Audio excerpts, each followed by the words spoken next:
The Rams are rumored to be interested in drafting a quarterback in this year's draft. Could Bo Nix be a Ram? That's coming up next here on Locked On Rams.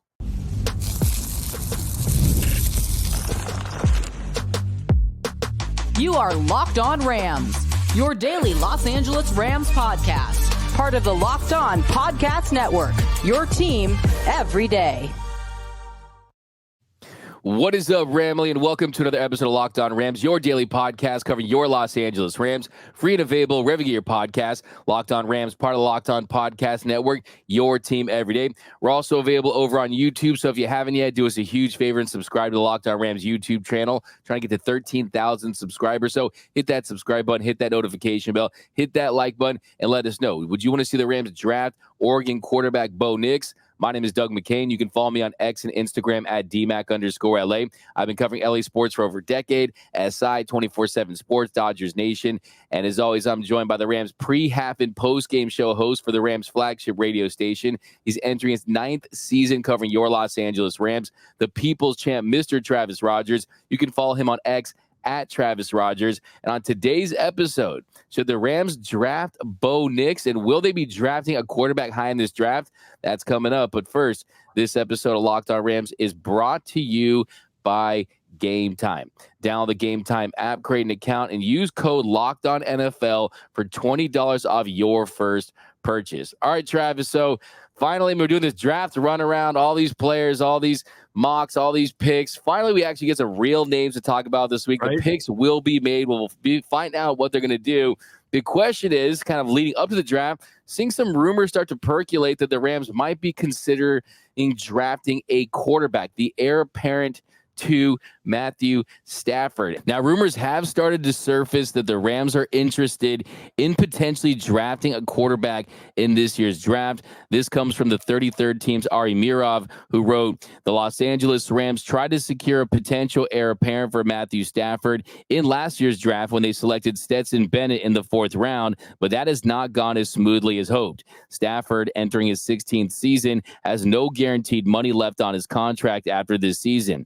Teams believe the Rams could be in the quarterback market because Sean McVay has committed to staying with the organization for the long term after considering a move to television in previous seasons. McVay's long-run commitment and the building of a new nucleus of young talent means finding the next quarterback could be on their minds. So, could they go for another quarterback? I think they absolutely could. I don't think they'll pick a quarterback with their first pick because, look, this is a team that's trying to win now. You have other needs you need to address. And I just don't see them taking a quarterback and saying to Matthew Stafford, we're not going to get you more weapons. Saying to this defense, we're not going to try to reestablish some of that talent up in that front as well. Yeah, it's funny. Like you said at the very top, DMAC, it's just exciting to have a first-round pick. It's been so long. You almost forget what it's like to have the anticipation of the draft coming up here in a couple of days and be able to talk about, hey, do you go need? Do you go position? Do you you draft the quarterback of the future? All of these things. It's always been, what can you get in the 4th round? That's kind of been where the Rams have been for the better part of the last decade or so. The quarterback thing is a fascinating question to me because, like you just said, I think that the contract situation of where Matthew Stafford is kind of leads you to believe one thing, or at least kind of push you in one direction. The fact that I don't want to say out from under because that sounds negative, and I don't mean it negatively at all, but it gives you options, right? That you're not connected to this giant quarterback number the way that, basically every team in the NFL is, minus guys that have a quarterback on a rookie deal. But here, and sure, you can get a younger guy, a cheaper guy, maybe the guy that's going to play beyond a handful of seasons or so. But I keep coming back to this. I'm not saying that you don't take somebody if you think that there's a project. And look, like you mentioned, Stetson Bennett didn't work out. I didn't hate the pick at the time. It was one of its 4th round, whatever. It was worth a shot, I guess, but it didn't work. And I think that you're going to have as many of those kind of situations where you have a player that's available to you, maybe not at the top of the draft, that you're just kind of crossing your fingers and hoping that it works out. Didn't work out in this case. But I keep coming back to this. You can get a player better than Matthew Stafford?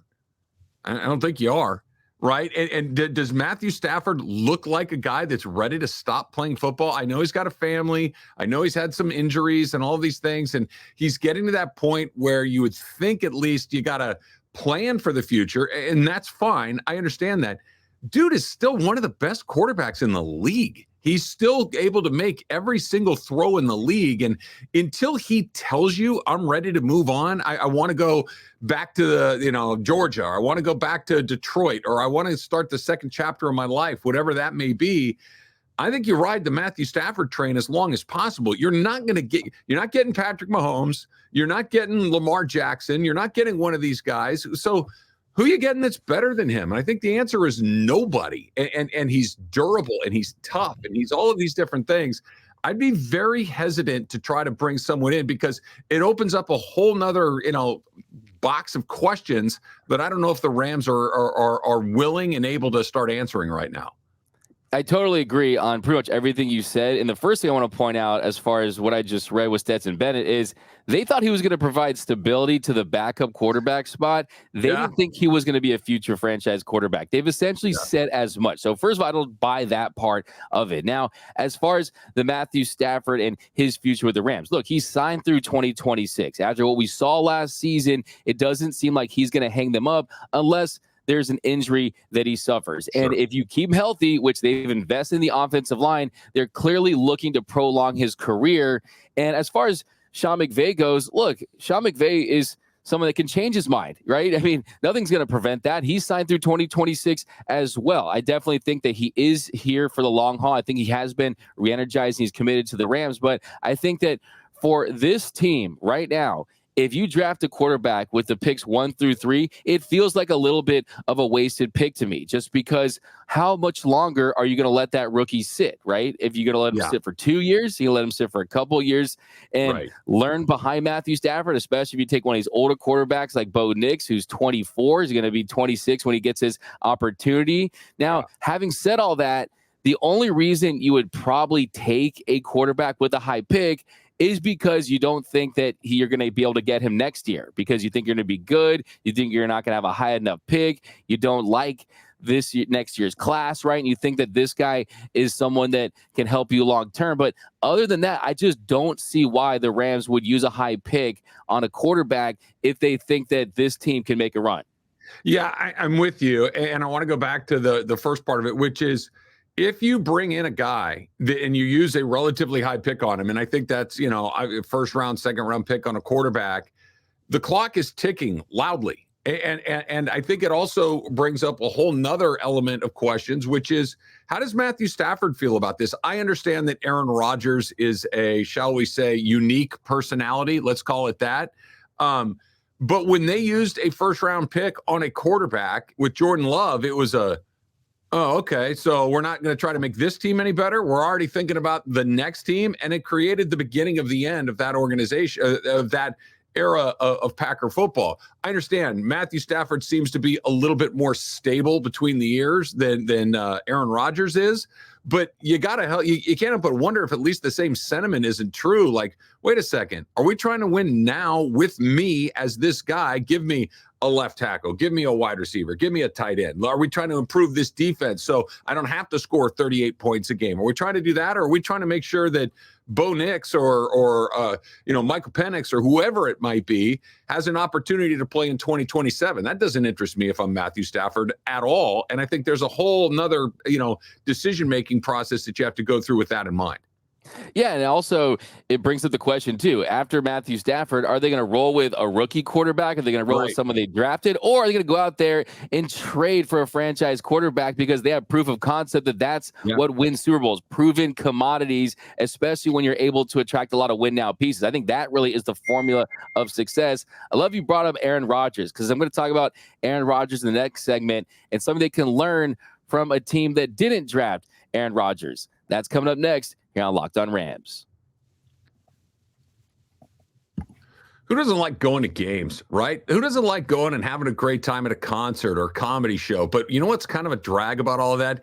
actually getting your hands on the tickets, actually buying the tickets, that you have this and that, and this guy says one price, and the next, like, wait, what am I actually buying? Get rid of all of that with the Game Time app, especially if you're a baseball guy like myself, like DMAC. Game Time is now an authorized ticket marketplace of Major League Baseball, which makes getting tickets even faster and easier. Prices on the Game Time app actually go down the closer that you get to first pitch. So killer last minute deals. I love the all-in pricing. There's no at the end of the thing where you see all the fees added in. There's none of that. Views from your seat, and of course, their lowest price guarantee. Game Time takes the guesswork out of buying Major League tickets. And as mentioned, it's not just baseball or football or hockey or basketball. They got all that. It's concerts, it's theater, it's comedy, all of the things in your neighborhood. You can save up to 60% off buying last-minute tickets for sports, concerts, comedy, theater, etc. But you got to take the guesswork out of buying your tickets with that Game Time app. Download the Game Time app, create an account, use the code LOCKEDON for $20 off your first purchase.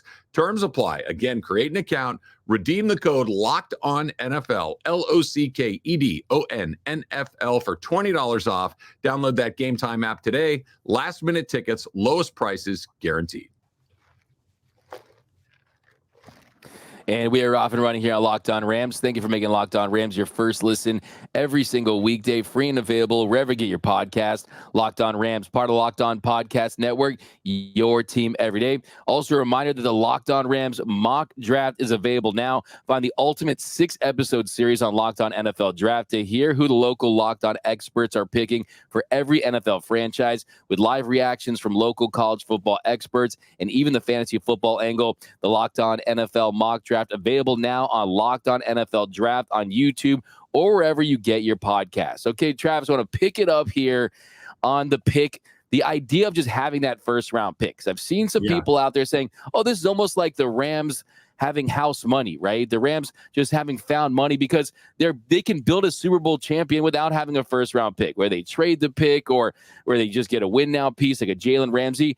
I'm here to say this pick is absolutely critical to the future of this franchise. This pick could determine whether or not the Rams make another Super Bowl run, or this era gets one Super Bowl and the window is slammed shut. You brought up Aaron Rodgers. What happened in 2005 when the Bucs took Cadillac Williams over Aaron Rodgers, right?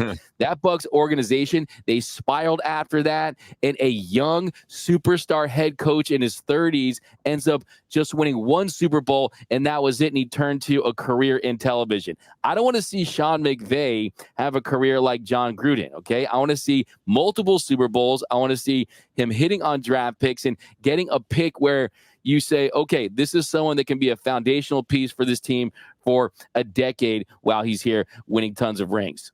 Yeah, sure. If you know, and the problem with that is who knows, right? It's so often we think this guy is going to be the guy, and he's not. It is Cadillac Williams. It is Tony Mandarich. It is the Jamarcus Russell. You just don't know. Sometimes the guy that you got to get is the wrong guy. Sometimes the guy that you're like, I guess we get this guy, he turns out to be the right guy. It's just such an inexact science that it gives me pause. This is why I do like the way that the Rams have gone into it. Look, it's fun. The draft is fun. It's exciting to try to think about, maybe it's this guy, maybe it's that guy. Do you like this guy or do you like this?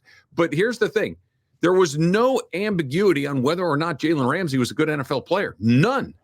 So, you know, like this isn't a hopeful thing. Maybe the window gets a little smaller, but it's open, right? Jalen Ramsey is an NFL player. Jalen Ramsey is a really good NFL player. Same thing with Von Miller and Matthew Stafford and all the examples of them using those picks, not to pick players, but to go get established NFL players. And I'm not saying that one's better than the other. I'm saying that one is probably a surer bet than the other. Maybe the upside for, you know, the next Aaron Donald or the next Todd Gurley may be out there for you.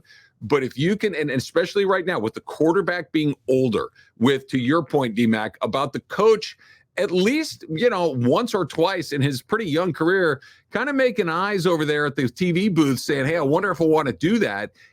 keep that foot on the gas and make sure that you're giving yourself the best opportunity right now. And this idea that they don't use their first round picks, sure they do. They just use them differently than other teams. They use them to go purchase NFL guys, not potential NFL guys. And so far, so good with that. And I think the stat to kind of bring this thing full circle again, Stafford being where he is in his career, I think is why I wouldn't be shocked if you saw them do something bold, whether it's flip it for an established NFL guy, whether it's move way up to try to get something that'll hit maybe a little bit more of a sure thing, like we talked about yesterday. The everydayers will know this, a Joe Alt. I think you try to increase your odds right there, as opposed to maybe what they had they been in this situation last year, where it's like, hey, look, that team was bad. It might be bad again. Let's just throw some stuff at the wall and see how many good players we can get. That would make more sense to me. This, you need to be a little bit more strategic. I agree with what you're saying for sure, as far as they can go out there and explore ways to use this pick. I'm just saying that the stakes are so incredibly high, because this could be the last year of Matthew Stafford. It could be 2 more years, could be 3 more years, right? Then after that, they could be 10 years without making the playoffs if they don't hit on a quarterback, right? So you really only guaranteed this Super Bowl window as long as you have this Super Bowl winning, Super Bowl caliber quarterback. So I'm just saying, this is pretty much the most consequential, high stakes draft pick since 2016 in Jared Goff. Now, I'm going to switch gears a little bit here and talk about Bo Nix. Now, Adam Schefter, he wrote, should LA decide to draft a quarterback, Les Snead could turn to a familiar face, Bo Nix. Snead was a grad assistant coach at Auburn in 1993 when the school's quarterback was Patrick Nix, Bo's father. Patrick helped lead Auburn to an 11-0 record as a sophomore that season.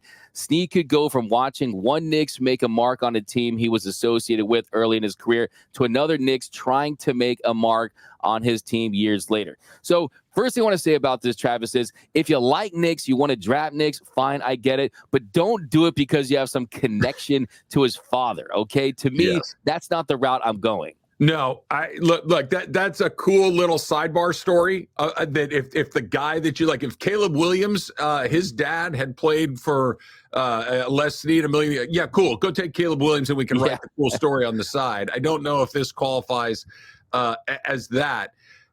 Bo Nix, I think, and you could, Michael Penix and Bo Nix, you could almost, they're the same guy. One's left-handed, one's right-handed, but they're basically incredibly similar players, I think, as far as the risk goes. They had amazing college careers. They're really good quarterbacks. But here's the rub. Did they have amazing college careers, and were they really good players last year? Because they're just so much more experienced than a great many of the players that they were playing against. Look, I have a 24-year-old that lives in my house, and I've got an 18-year-old that lives in my house. The difference between those two people is night and day. One's a fully functioning adult that's willing to do things in a methodical, systematic, and the other one's nothing but impulses. That's what you're talking about. That Bo Nix is able to turn the defensive backs for Cal or Stanford or whoever inside out. Okay, cool. I'm glad you can do it. But you're not going to be playing against 19-year-olds. You're as polished and experienced as everyone else.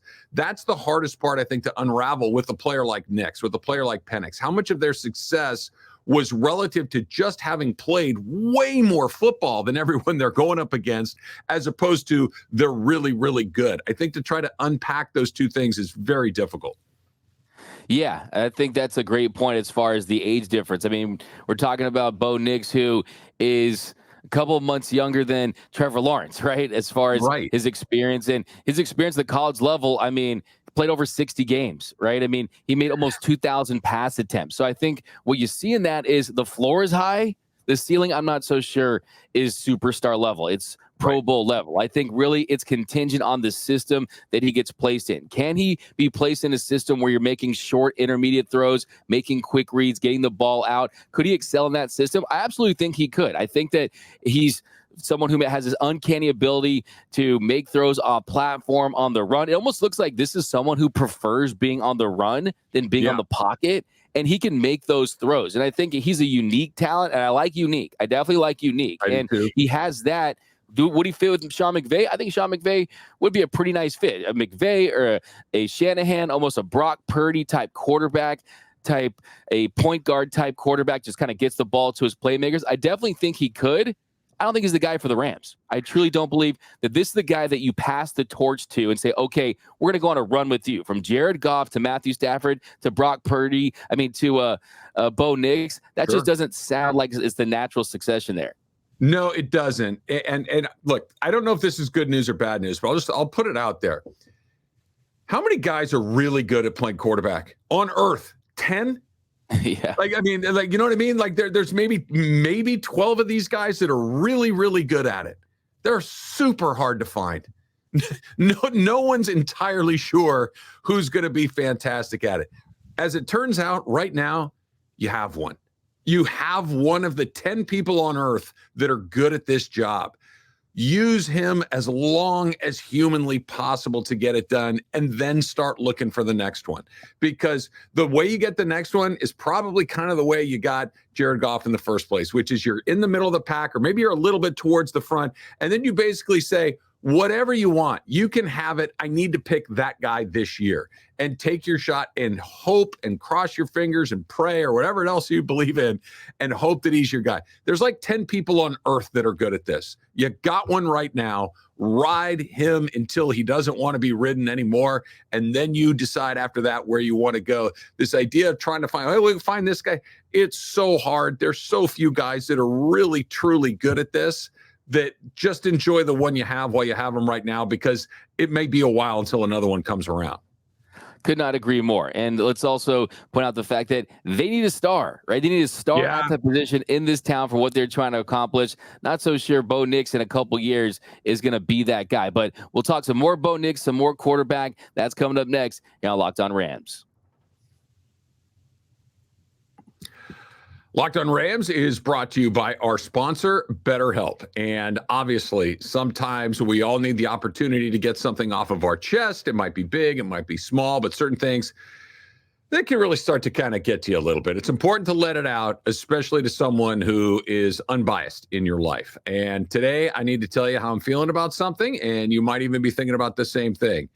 Of course, I'm talking about that Laker game last night where they blew a 20-point second-half lead, and their head coach was not doing anything to stop it. It's incredibly disappointing. So, obviously, there's some things in the life that are a little more important than this, but here's the deal. Therapy, it can be different for everyone. Most of us, thankfully, or unthankfully, I should say, have bigger problems than our favorite team doing something that makes us go nuts, right? Makes us want to bang our head on the desk. But if you've been thinking about starting therapy, giving BetterHelp a try is a great way to do it. It's entirely online. It's designed to be flexible and suited to your schedule. So visit BetterHelp.com/lockedon to get 10% off your first month. That's BetterHelp, HELP.com/lockedon. Also, we talked about it right there. It's playoff time in the NBA, right? The Kings lost too. It's playoff time in the NHL. Baseball is in full swing, and FanDuel is your place to bet on all of these games, on every game. And right now, new customers get $150 in bonus bets guaranteed. That's $150 win or lose. You can bet on everything from slap shots to home runs to slam dunks, all in an app that is safe, secure, and easy to use. Of course, we've got NBA, we've got NFL, or I should say NHL playoffs right now. Major League Baseball is in full swing. So really, what are you waiting for? Visit FanDuel.com/lockedon and make your first bet an automatic win. FanDuel, America's #1 sportsbook. That's FanDuel.com/lockedon. FanDuel, America's #1 sportsbook.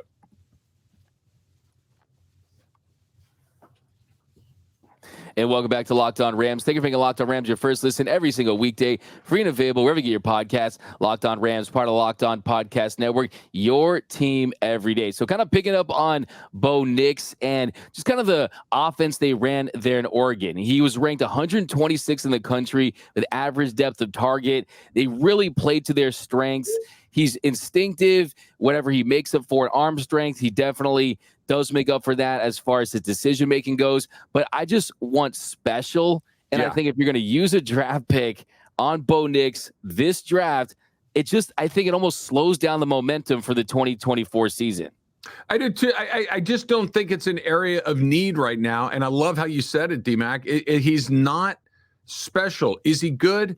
Sure. Would he probably be able to play in a Sean McVay offense? Yeah, I think so. But let's kind of rewind the tape here a little bit. Jared Goff, I think, has become a pretty good NFL quarterback. I would even say a very good NFL quarterback. But there's this certain thing when you watch him play that maybe he wasn't firing on the same level as Sean McVay. So now the physical tools, yeah, Jared Goff, pretty good. He can throw the ball pretty well, all of these things. But he's just maybe a little bit not quite on that same, football level as a guy like McVay. Now, all of a sudden, you got a guy like Stafford who can make, maybe one of the great arms in the history of the league, and also sees football at a 10 out of 10 level. Like he just gets it, right?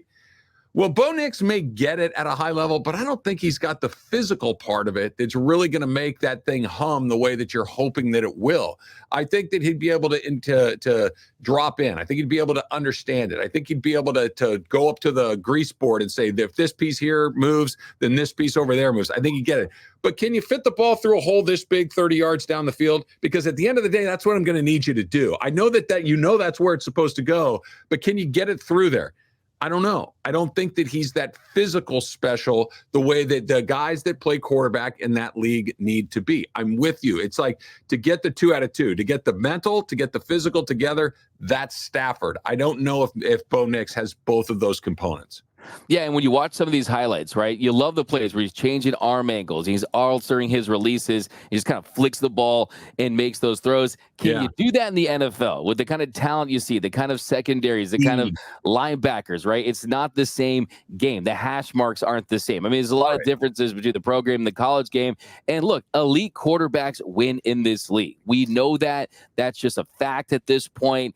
And for me, I hate when every time I hear, he'd thrive if the system was right. I don't want him to thrive if the system was right, guys. So, look, nothing against Brock Purdy, but I'm trying to load up and get Matthew Stafford as many weapons, as many pieces.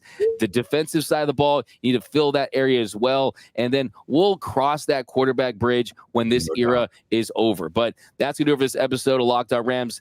My name is Doug McCain. You can follow me on X and Instagram at DMAC_LA.